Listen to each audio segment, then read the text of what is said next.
Nous allons vous présenter dans cette cassette une méthode de dressage du cheval en vue de l'obstacle.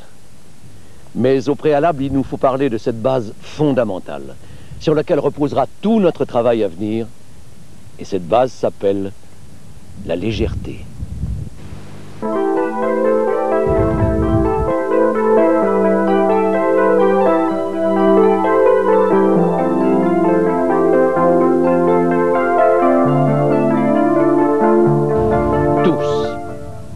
Tous les grands cavaliers, les anciens, ceux que l'on appelle les classiques, les modernes, tous ont affirmé, démontré et démontrent de nos jours qu'il ne peut pas y avoir de grande équitation, que dis-je, qu'il ne peut pas y avoir de bonne équitation tout court sans la légèreté. Seulement. Seulement la légèreté est souvent considérée comme une sorte de but lointain, un pays merveilleux, où parviendraient seuls quelques rares cavaliers. Non, non, ce n'est pas cela. La légèreté n'est pas un objectif à atteindre, mais une condition préalable, la base même de tout le travail à venir. Je répète cette phrase car elle est très importante, elle est même capitale. La légèreté n'est pas un but lointain, il est une condition de base. Il faut donc, dès le début du dressage du cheval, lui en apprendre les lois. Et ces lois sont une absolue obéissance aux jambes du cavalier, un respect total de la main de l'homme.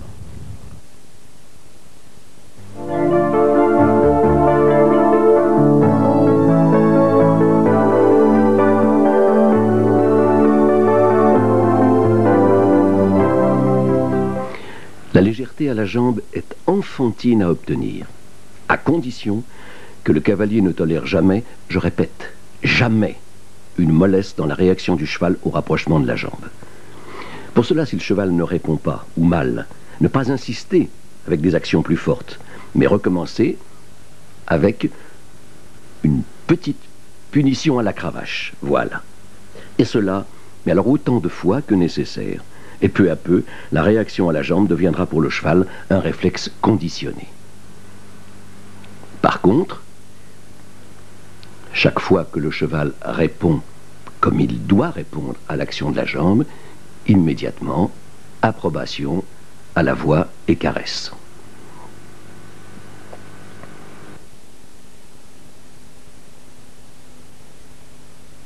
Les actions de jambe doivent être extrêmement précises afin que le cheval en comprenne parfaitement la signification. Voici 3 départs. Au pas. Et pour chaque départ, l'action doit être dosée différemment par une jambe se rapprochant lentement.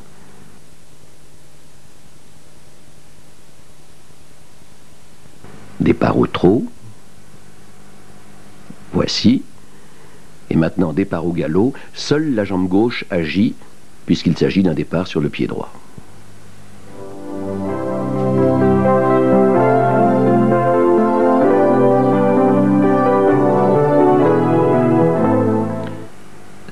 La légèreté à la main, elle, dépend de 2 conditions. Premièrement, l'absence de contracture. Et deuxièmement, la compréhension chez le cheval qui ne doit jamais sur une opposition résister en s'appuyant sur la main, mais obéir en reportant sa masse sur les hanches. C'est ce que François Baucher différenciait en les appelant résistance de force et résistance de poids. Résistance de force d'abord. Pour décontracter un cheval et entretenir sa souplesse, la main doit être vivante, agir en permanence pour solliciter la mobilité de la mâchoire. Précisons que ces images ont été volontairement filmées avec un jeune cheval en début de dressage. Vous avez vu une extension d'encolure pour détruire une résistance qui s'était créée.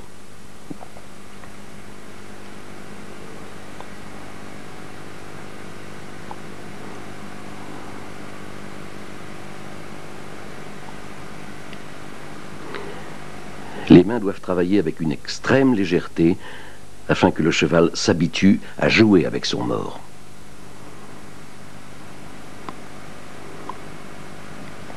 Cette mobilité de la mâchoire est la clé de voûte de la décontraction du cheval. Et maintenant, détruisons les résistances de poids. Pour apprendre à un cheval à respecter la main du cavalier, il faut lui donner des leçons de main comme nous donnons des leçons de jambes. Le cheval, par exemple, est au trot, sur des rênes légères. Petite opposition, il résiste. Action brève, sèche, et report de poids sur les hanches. Nous recommençons. Au trot, toujours sur des rênes fluides, très légères. Action, là le cheval avait commencé à obéir, puis il a résisté. Nouveau report de poids sur les hanches. Nous recommençons. Action légère, le cheval vient mieux. Très bien, approbation. Mais il ne faut pas craindre d'aller jusqu'à une action sèche, même si elle engendre provisoirement ce qu'on appelle la gueule en l'air. C'est une leçon, encore une fois, que nous donnons. Et toujours, bien entendu, se servir beaucoup de la voix pour signifier au cheval quand il fait bien et quand il fait mal.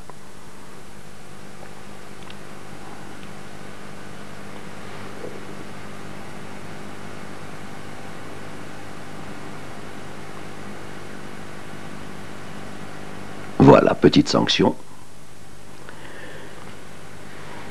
Encore une fois, c'est une leçon qu'on donne. Le cheval doit donc comprendre qu'en cas de mauvaise obéissance, il sera sanctionné par une action désagréable sur la commissure de ses lèvres. Que par contre, s'il vient souplement, immédiatement, récompense. Même chose au galop. Là, les premières fois, la chose est plus difficile, c'est normal. Opposition légère, défense. Renvoi sur les hanches.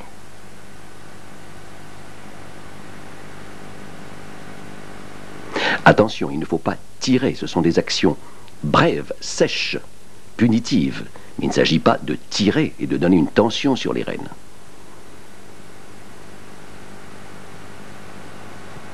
Là, la défense a été plus forte, la sanction plus forte.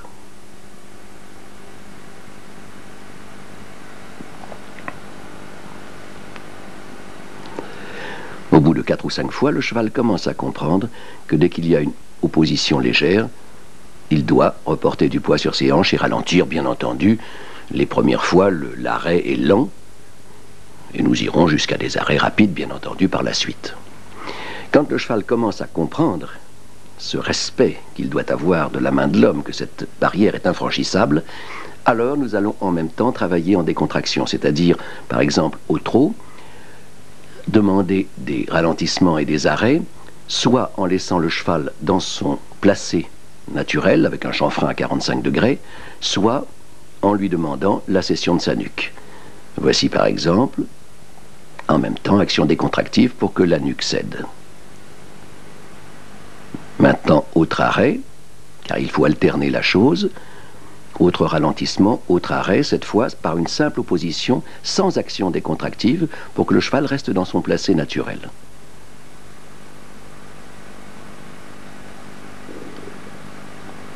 Voici. Et maintenant, à nouveau, en demandant en même temps la cession de nuque. Et ne pas mettre le cheval en récréation tant qu'il ne reste pas tranquille, nuque cédée. Voici.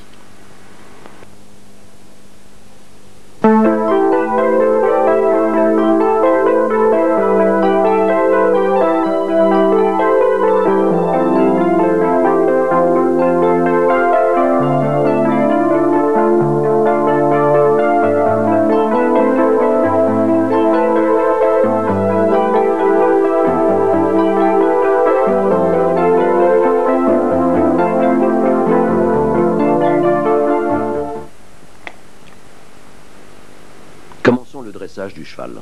Et commençons par la première base fondamentale, l'immobilité. Pour cela, arrêtez avec le petit « O » de la voix qui, à partir de maintenant, va toujours signifier au cheval la mise en travail. Et laissez flotter les rênes. Car il ne s'agit pas de tenir le cheval, mais de lui apprendre à rester immobile quand il en reçoit l'ordre. À chaque mouvement intempestif, l'arrêter ou le remettre droit et à nouveau détendre les rênes. Au début, ne pas être trop exigeant. 4 ou 5 secondes d'immobilité doivent être récompensées. suite, bien sûr, nous demanderons parfois des temps bien plus longs.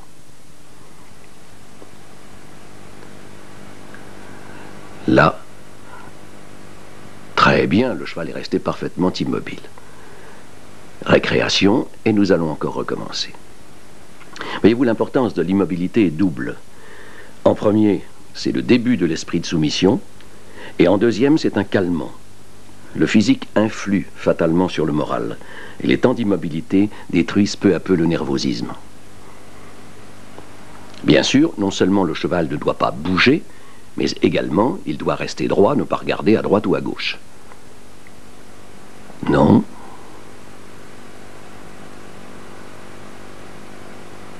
Non. Non. Non. Non. Voilà. Très bien, mon cheval.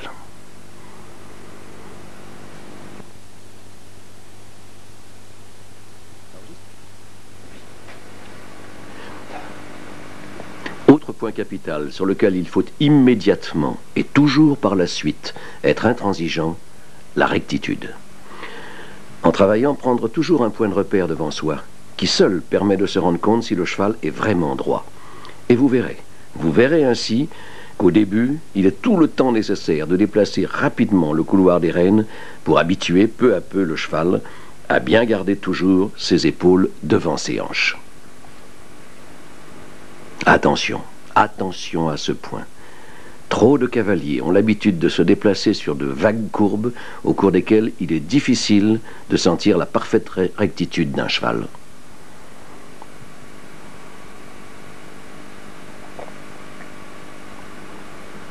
Marcher droit, c'est la loi première pour avoir un cheval tendu.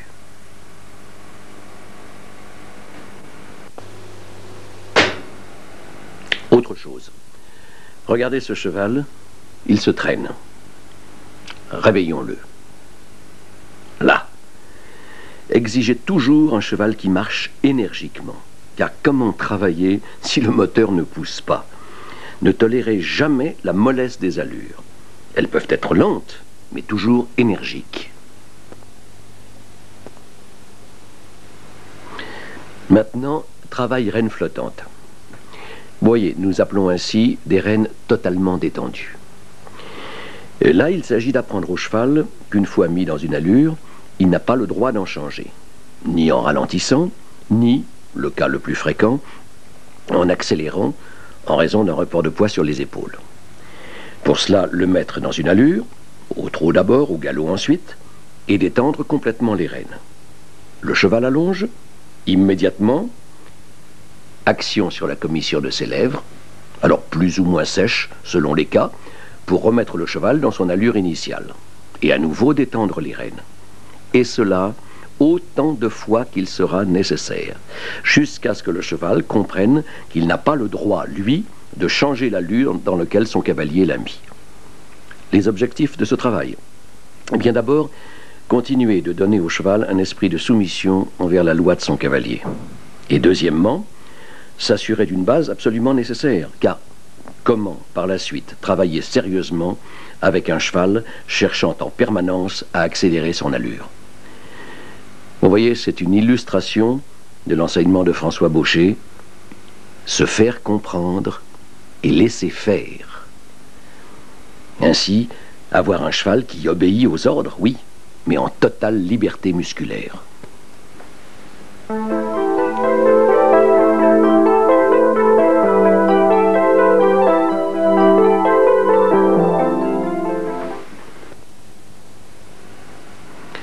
Premier travail sur l'obstacle.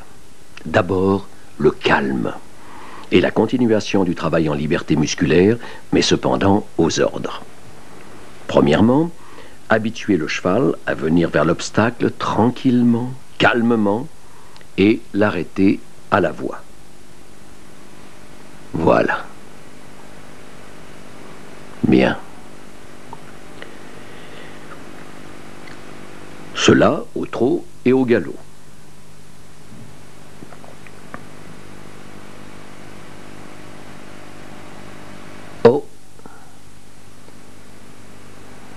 Très bien. Maintenant, le cavalier, en arrivant, au lieu de donner l'ordre d'arrêt, va, par une légère sollicitation des jambes, donner l'ordre de sauter. Et surtout, immédiatement, arrêter, calmement, tranquillement et droit.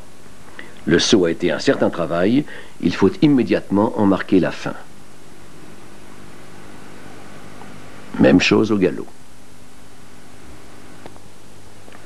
Dans le cas d'un cheval cherchant à précipiter son galop, arrêtez sèchement, comme nous l'avons fait sur le plat, jusqu'à ce que le cheval comprenne qu'il ne doit pas changer d'allure. Dès le début du travail d'un cheval, il faut l'habituer à se déplacer avec une encolure très relevée. Pourquoi? Parce que, ainsi, il reporte du poids sur son arrière-main, et donc oblige celle-ci à travailler plus. Mais aussi, parce que dans la suite du travail, il suffira de faire céder la nuque pour avoir un cheval au ramené. Alors pour ce travail, remonter l'encolure par de petites actions brèves et détendre les rênes. Car, bien entendu, le cheval doit se soutenir de lui-même. Et chaque fois qu'il cherche à redescendre l'encolure, bien, il faut qu'il se cogne sur la main. Ce travail se fera au pas d'abord, au trot et par la suite au galop.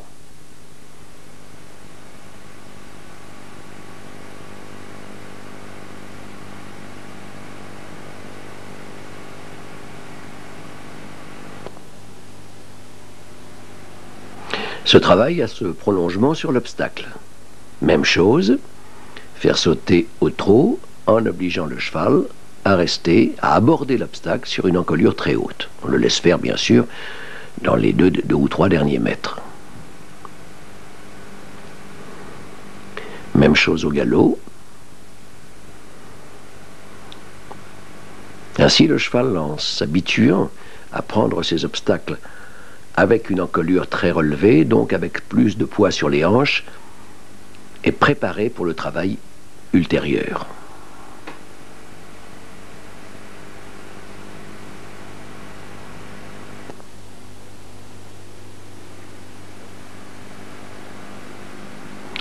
Dans le cadre du travail sur l'obstacle, il faut les premiers temps faire exécuter des sauts presque de pied ferme.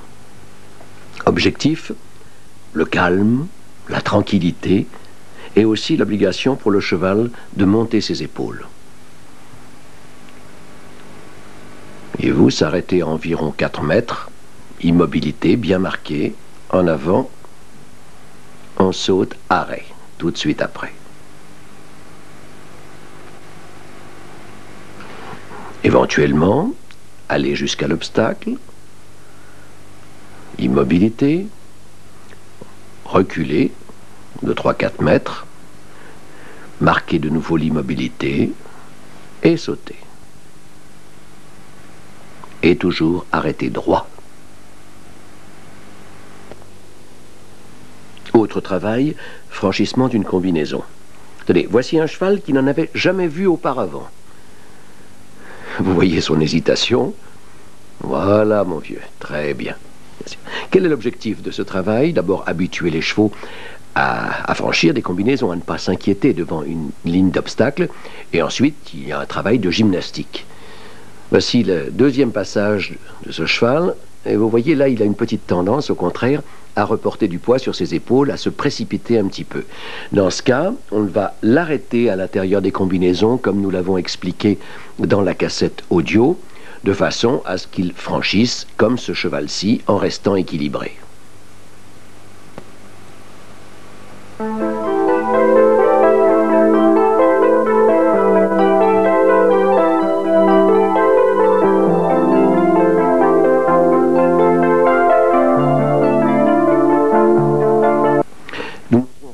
Réflexes conditionnés à créer, puisque nous les avons expliqués longuement lors de notre première cassette, les bases. Voici l'extension d'encolure à l'arrêt, qui devra être répétée environ 800 fois en 10 jours, comme nous l'indiquons dans la cassette audio. Automatiser la session de nuque, sur une tension basse. Là encore, ce mouvement sera recommencé 700 à 800 fois en 10 jours.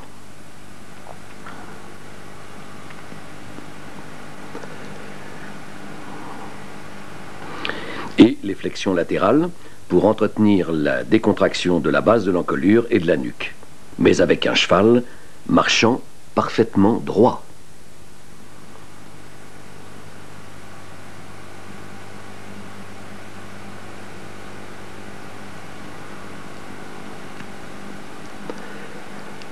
Le reculer. D'abord un pas, mais en répétant le mouvement 40, 50 fois de suite. Au bout de 2 à 3 jours, nous demanderons des reculés plus longs.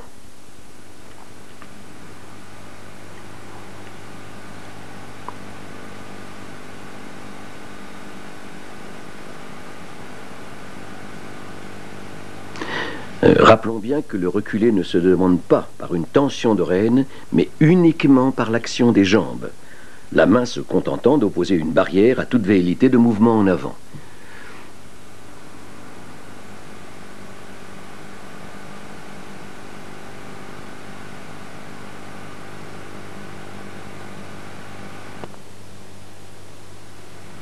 Départ au galop.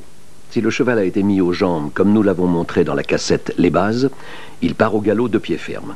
Il faut donc automatiser maintenant le départ à droite ou à gauche. Pour partir à droite, déplacer le couloir des rênes sur la gauche pour soulager l'épaule droite et demander le départ uniquement par la jambe gauche. Pour partir sur la gauche, déplacer le couloir à droite, jambe droite, et le cheval part sur le pied gauche. Par la suite, le cheval obéira bien entendu à la seule indication des jambes.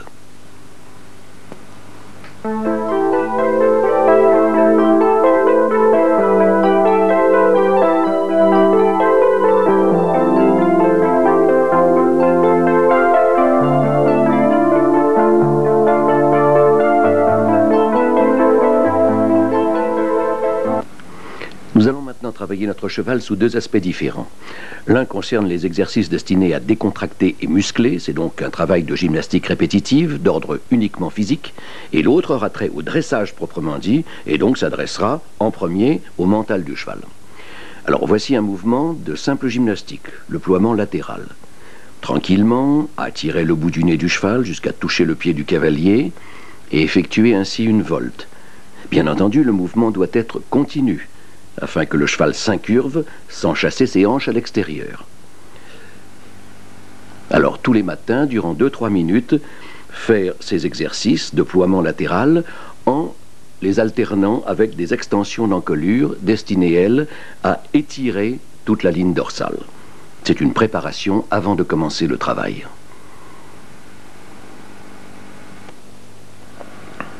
Voici l'automatisation du ploiement de l'encolure. Il faut que ce mouvement soit répété durant un certain temps, un très grand nombre de fois à l'arrêt, afin qu'ensuite, au trot, au galop, les mises en incurvation ne se heurtent à aucune résistance. Le cheval est droit,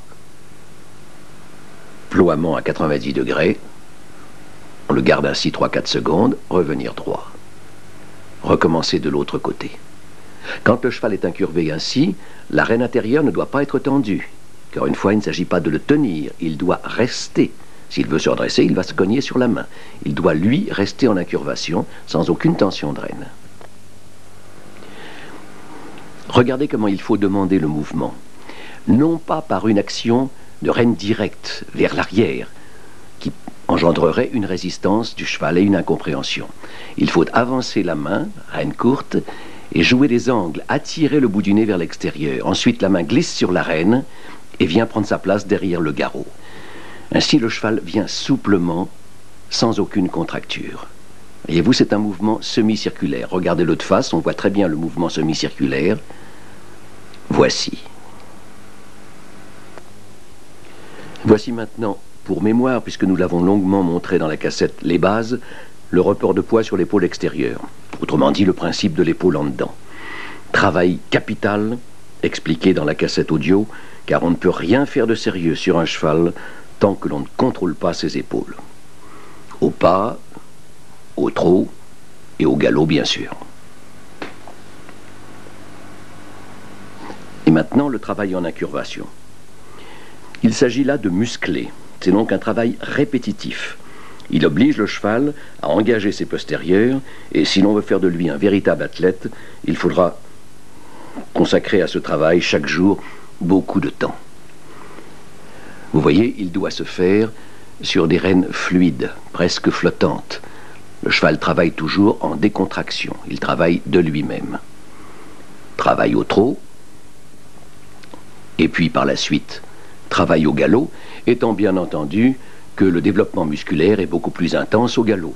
Donc les premiers temps, on travaillera plus au trot, mais par la suite, on diminuera le temps de travail au trot au profit du travail au galop.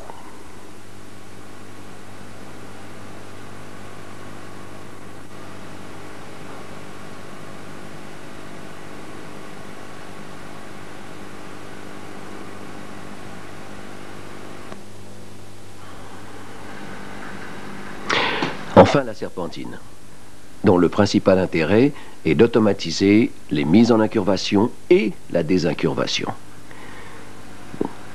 Incurvation à droite, désincurvation, réincurvation à gauche. Désincurvation, réincurvation à droite, etc., etc.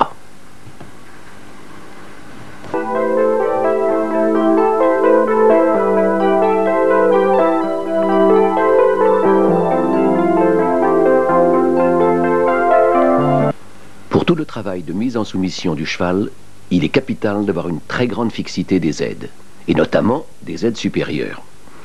Aussi, la tenue de rêne que nous vous préconisons offre pour cela de gros avantages. En se servant pour point de retenue des rênes du creux entre la base du pouce et la main, on a d'abord une très grande amplitude de mouvement, par simple rotation du poignet. Avantage, d'abord les mouvements sont amortis, puisqu'ils sont indirects par rapport à la bouche du cheval, alors que toute action directe se traduira fatalement par des actions sèches, des à-coups sur la bouche du cheval. Donc, action amortie, et ensuite, très grande amplitude du mouvement. Alors que si l'on tient ses rênes comme ceci, on a un mouvement d'amortissement limité. Il sera donc nécessaire par moment d'avancer ou de reculer les mains. Inconvénient, c'est le biceps qui agit, et non plus l'épaule, et diminution de la fixité de la main. Moins grande fixité que si la main ne bouge pas, et que c'est le poignet qui agit par rotation.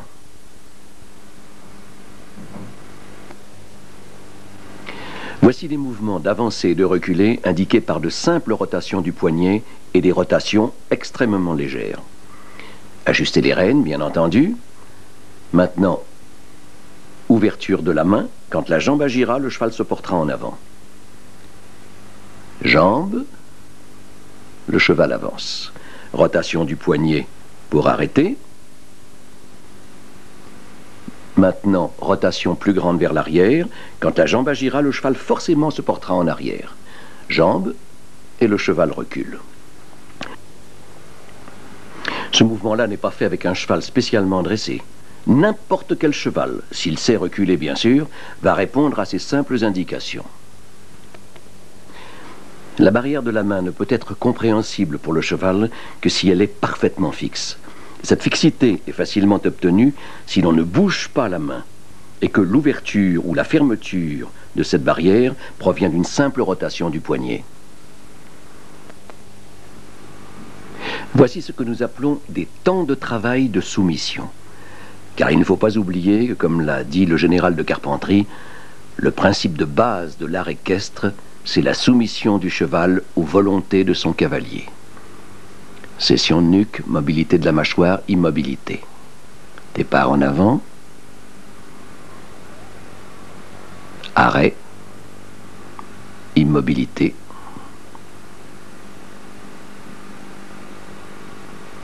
Fini. Récréation.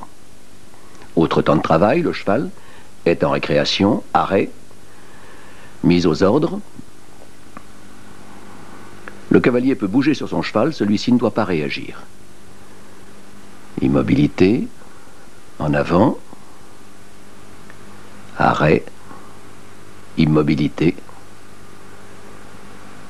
reculer, immobilité, en avant,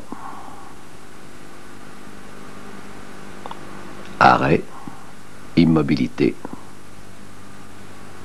Récréation. Ça, des temps de travail, direz-vous? Mais ils ont duré à peine quelques secondes. Mais oui, pas plus au tout début.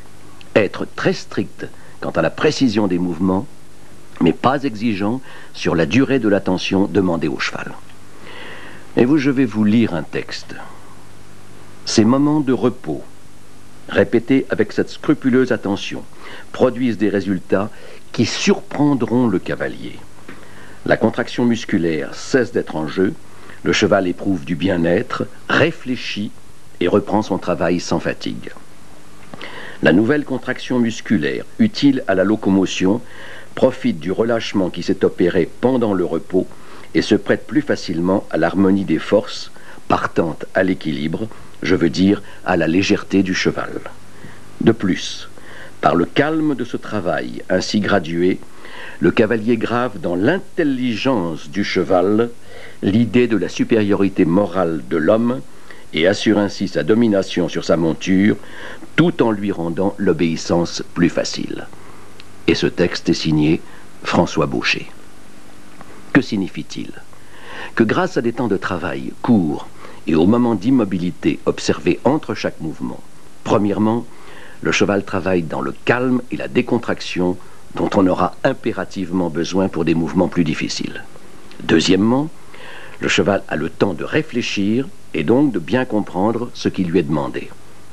Et troisièmement, il s'habitue à rester soumis, dans le calme, à la loi de son cavalier.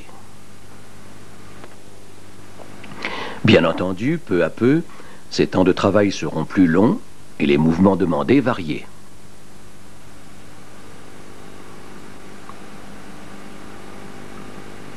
Au cours du travail que vous voyez actuellement, le cavalier s'efforce de relever l'encolure par moment, car ce cheval, pour l'instant, offre le défaut de ne pas conserver en permanence sa nuque en point le plus haut de l'encolure.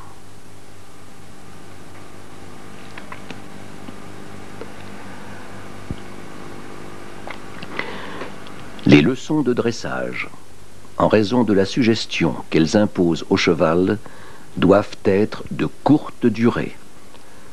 Cette phrase est du général Lott. Voyez, nous pourrions multiplier les citations, car cette idée de temps de travail court et de conservation régulière de l'immobilité est un principe commun à pratiquement tous les grands classiques.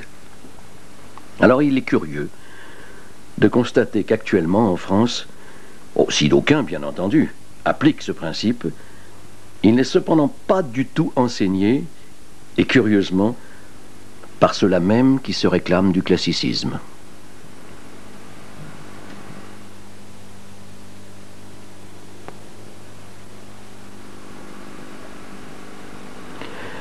Voici le travail dit des sauts en 8. Il s'agit d'effectuer des voltes les plus régulières possibles et surtout, en conservant jusqu'au moment de la battue une exacte incurvation. Cela offre l'intérêt de cadencer le cheval, de le rythmer et de le faire sauter avec un très bon engagement des postérieurs. Pour le cavalier, cela l'oblige à travailler très vite et constamment par déplacement du couloir des aides supérieures afin de garder l'épaule à sa place. C'est un travail à faire au trot d'abord, au galop ensuite.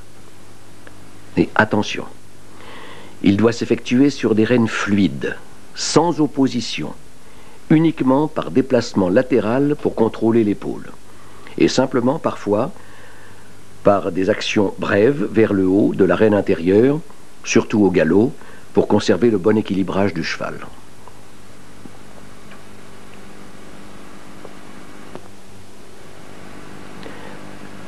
Il est très important de bien finir la volte pour sauter droit, afin de conserver jusqu'à la battue les postérieurs sous la masse.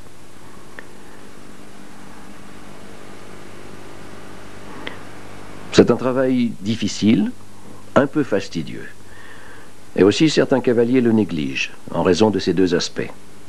Ils ont tort. Ils ont tort car le mouvement se met en place peu à peu, et son action bénéfique provient de la répétition de l'exercice.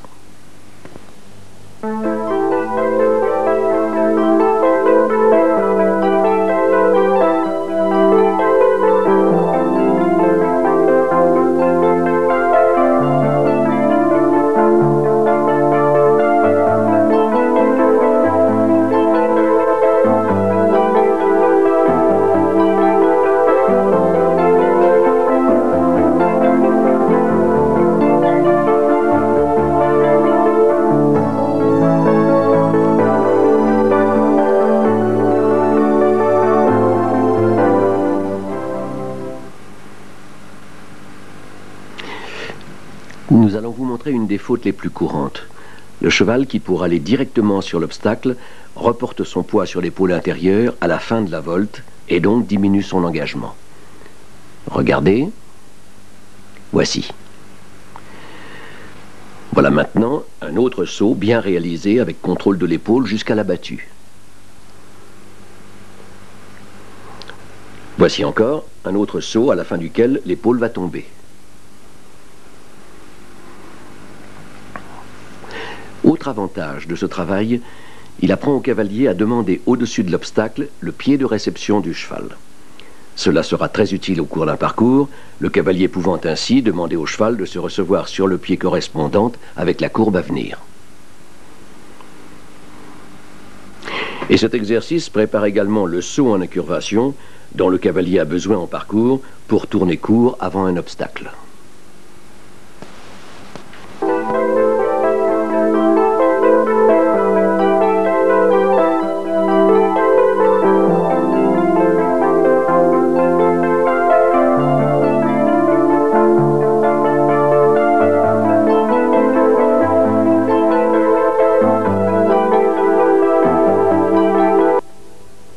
Voici un cheval n'ayant jamais encore été travaillé dans le but de rassembler. Comme nous l'expliquons dans la cassette audio accompagnant ce film, voyez la difficulté les premiers temps pour obtenir simplement que le cheval se porte en avant. Mais par la seule action de son arrière-main et sans déplacer son poids sur les épaules par un léger allongement de l'encolure. Vous le voyez, au début, le cheval marche difficilement sans s'engager. La chose est normale. C'est peu à peu qu'il apprendra à abaisser ses hanches et à réellement travailler par son arrière-main.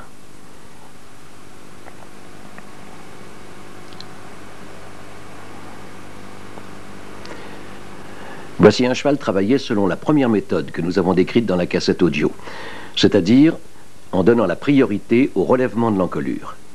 C'est par la suite que peu à peu le cavalier doit obtenir le ramener, c'est-à-dire la session de nuque, jusqu'à ce que le chanfrein soit à 80-85 degrés. Bien entendu, les rênes ne doivent jamais être tendues, le cheval devant rester léger. La main oppose seulement une barrière et ne doit agir que brièvement pour empêcher l'encolure de descendre et obliger le cheval à se soutenir de lui-même dans cette attitude. Au fur et à mesure que le cheval va se placer, le cavalier exigera une activité plus grande de l'arrière-main.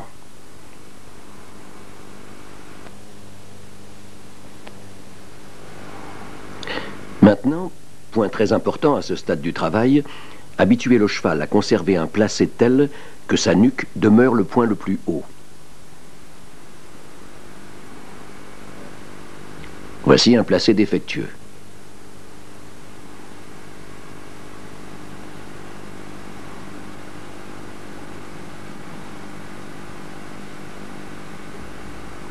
Voici, tel que la nuque doit être.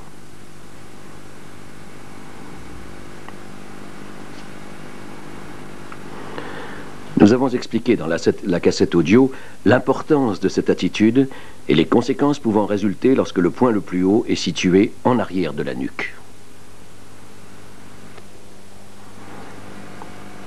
Le travail se fera également au trot, mais surtout au galop. Mais d'abord, regardons la cadence de ce travail. C'est cela le galop.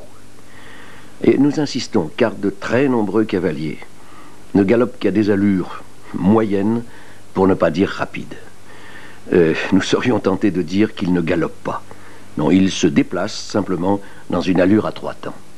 Le galop, le vrai, celui qui oblige le cheval à travailler et à développer la musculation de son arrière-main, doit être très lent.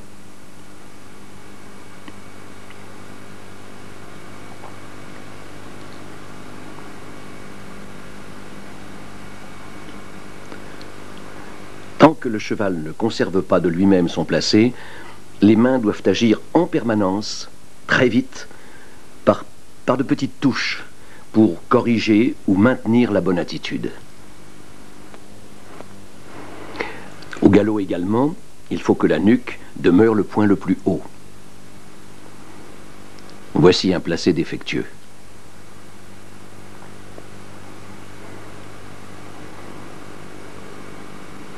Le cavalier va s'efforcer immédiatement de le corriger. Si le cheval est bien placé, il est fatalement, mécaniquement parlant, léger, et toutes les actions vont agir sur la masse. Alors que si la nuque descend, le cheval peut s'appuyer ou offrir soudain des résistances. Regardez, la nuque descend, hop, action brève de la main pour relever l'encolure. La nuque redevient le point le plus haut.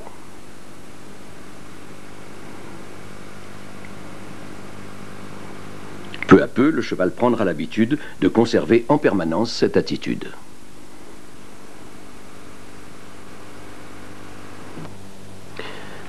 Voici maintenant l'autre manière de rassembler un cheval, telle que nous l'avons expliqué dans la cassette audio. Là, on donne la priorité à la session de nuque, et ensuite seulement, on s'efforcera de remonter peu à peu l'encolure. Alors, main très basse, à la hauteur du genou, et en fixant la main, car parfois la tension dans les rênes est tellement forte que si la main n'est pas appuyée, elle ne résistera pas et bougera. Là, départ au galop, et on pousse le cheval par des actions de jambes répétées. Souvent, au début, le cheval s'appuie très fort, mais par l'augmentation de l'engagement dû à des actions de jambes, peu à peu, le cheval deviendra léger. Quand il deviendra léger, alors la main va commencer à chercher à mobiliser la mâchoire pour obtenir la souplesse.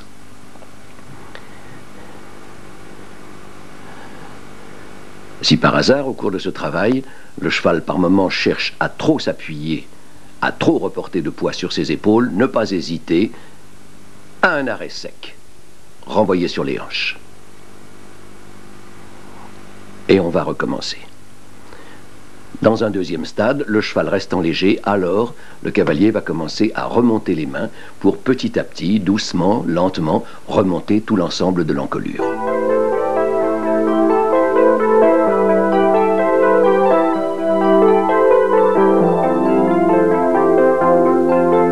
Maintenant les transitions. Procédons chronologiquement. Donc d'abord apprendre au cheval à allonger son trot jusqu'à une certaine extension de l'allure. Les premiers temps, un jeune cheval ne comprend pas. Pour aller plus vite, tout naturellement, il part au galop. L'arrêter immédiatement, repartir. Ne pas être trop exigeant au départ, un trot moyen. Bien, mon cheval. Maintenant, nous allons demander un trot plus allongé. Allongement. On continue. Pas mal. Ah, le cheval est parti au galop. Toc, arrêt sec. Là, ne pas hésiter. Arrêt sec. Éclat de voix pour manifester la réprobation. Et report de poids sur les hanches. Nouvel essai. Allongement. Voilà. Si le cheval poursuit ainsi pendant 20-30 mètres, immédiatement, le ralentir doucement cette fois-là, en le caressant, en lui manifestant l'approbation du cavalier. Maintenant, nous allons travailler alors les ralentissements.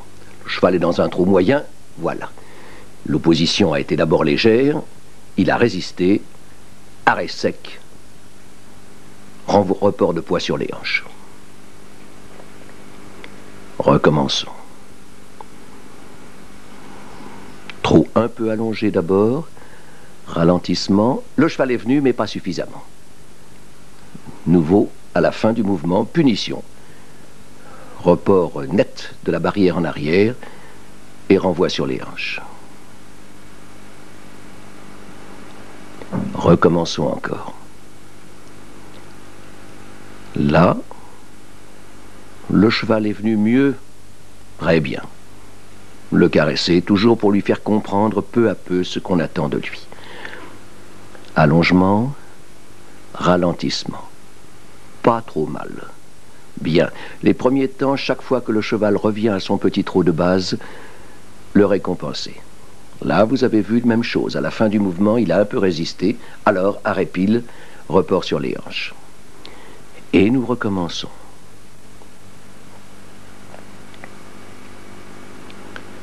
Allongement, ralentissement.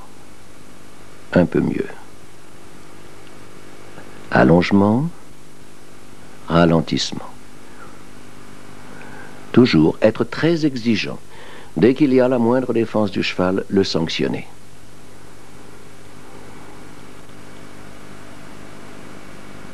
Ralentissement, allongement, ralentissement. Mieux, les hanches se sont un peu abaissées. Ralentissement. Le cheval commence à travailler derrière.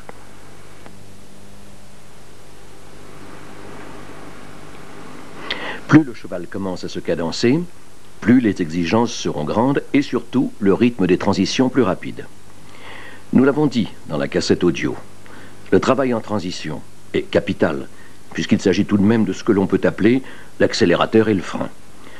Ce travail est l'exemple type de l'automatisation des mouvements qui est l'assise du dressage.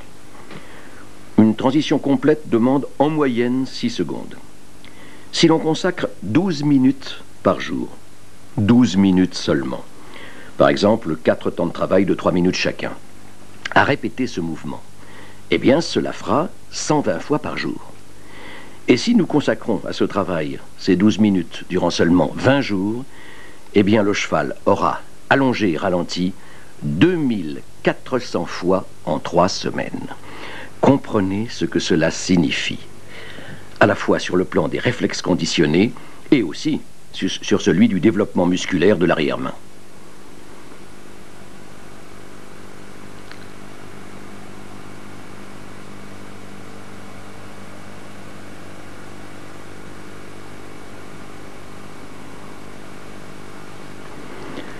Peu à peu, nous demanderons au cheval, à chaque ralentissement, par des actions décontractives, la cession de nuque et la mobilité de la mâchoire.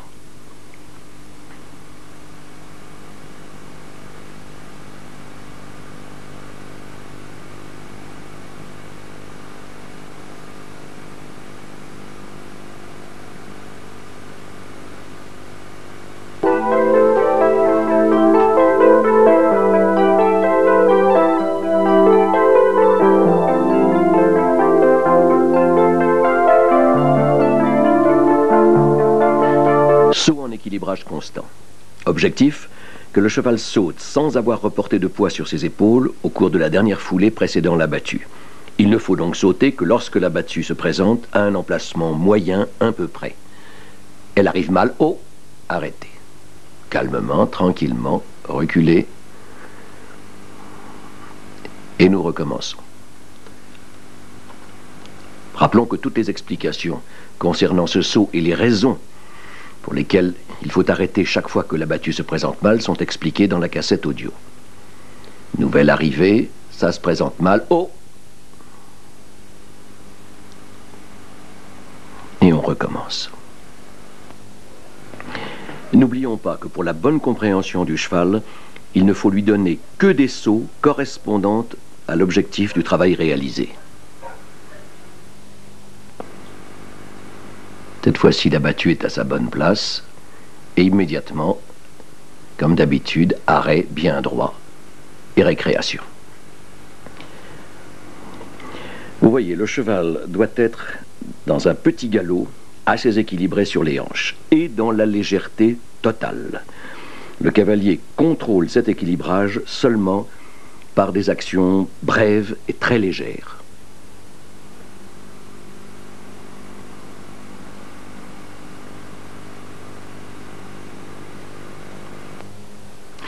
On commence d'abord sur des verticaux, puis également sur de petits auxerres. Par la suite, il s'effectuera sur des obstacles d'1,20 m à 1,30 m. Et ce travail se poursuivra pas mal de temps, pour donner au cheval calme, confiance et style. Calme, puisqu'il ne lui est demandé de sauter que dans une bonne battue. Confiance, car dans cet équilibrage, il a le minimum d'efforts à fournir. Et style, puisque prenant sa battue avec un équilibrage reculé, il doit basculer au-dessus de l'obstacle.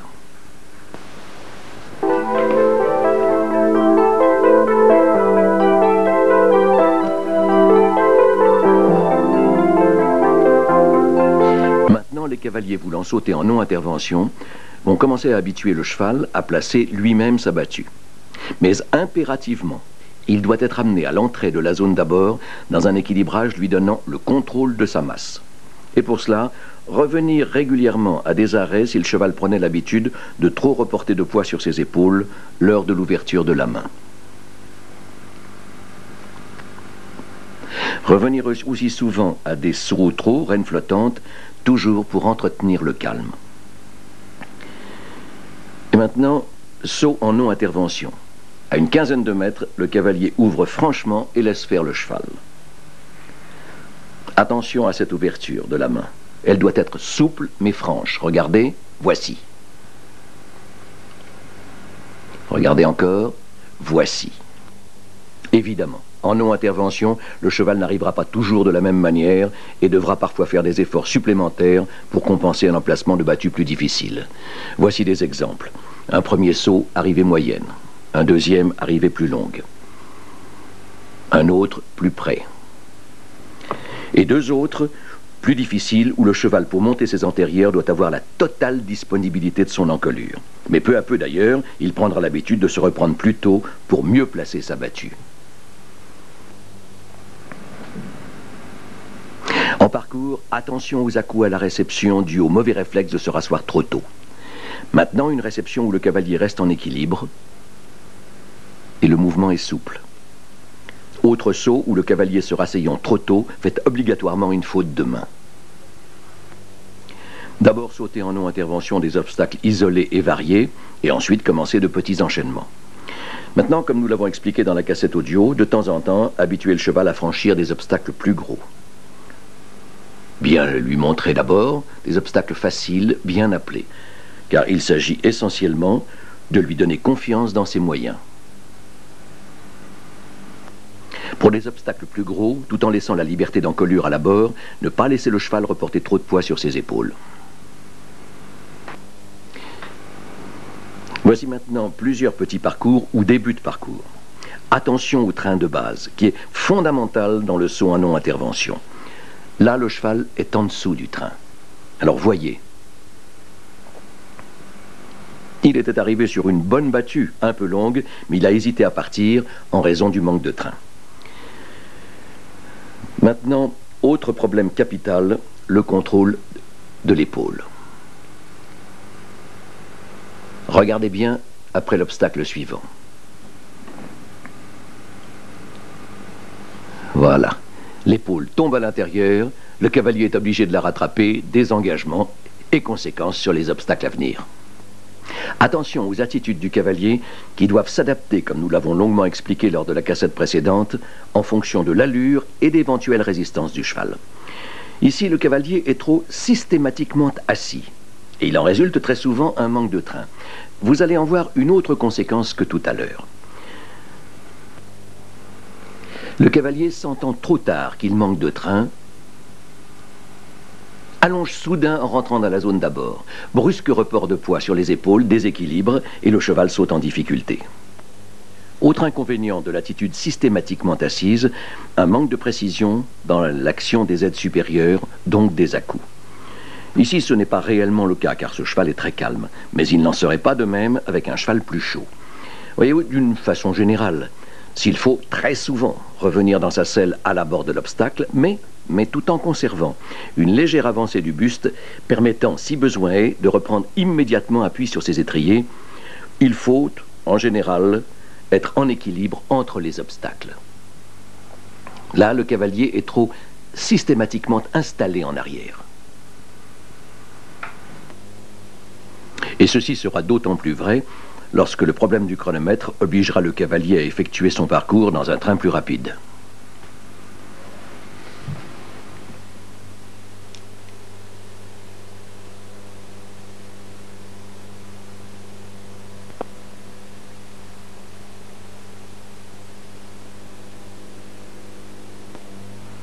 Autre défaut, le cavalier qui lui reste aussi systématiquement en équilibre et qui reste dans la zone de l'abord. Il y a surcharge de l'avant-main, donc les trajectoires seront plus aplaties. Oh, quand la battue se présente bien, ce n'est pas trop grave. Mais si elle se présente un peu près, voici. Oh, bien sûr, cela ne se produit pas à chaque saut. Mais quand cela arrive au cours d'un parcours, sur un obstacle isolé, cela s'appelle un 4 points bête.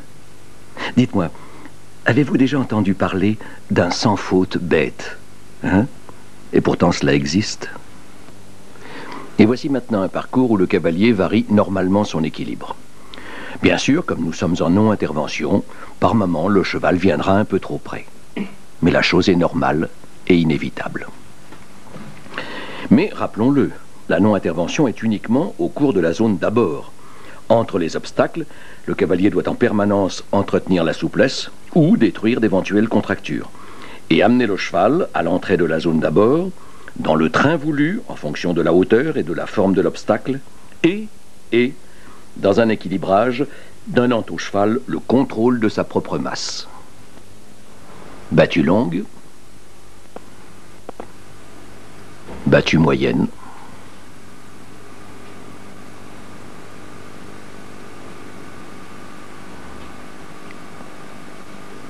battue un peu trop près.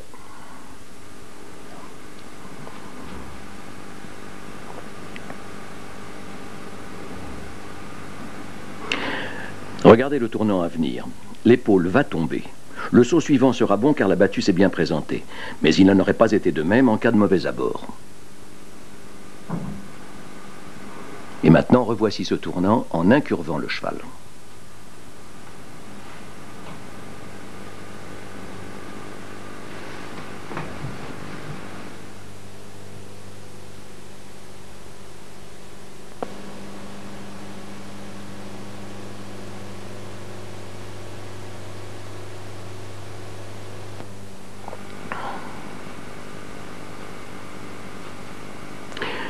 Maintenant, il nous reste à souhaiter à tous de bons parcours.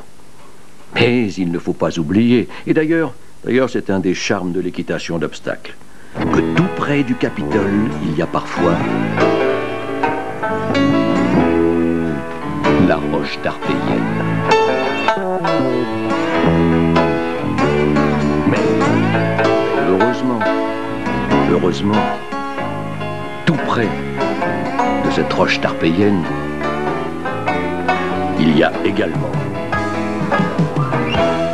le Capitole et ses triomphes.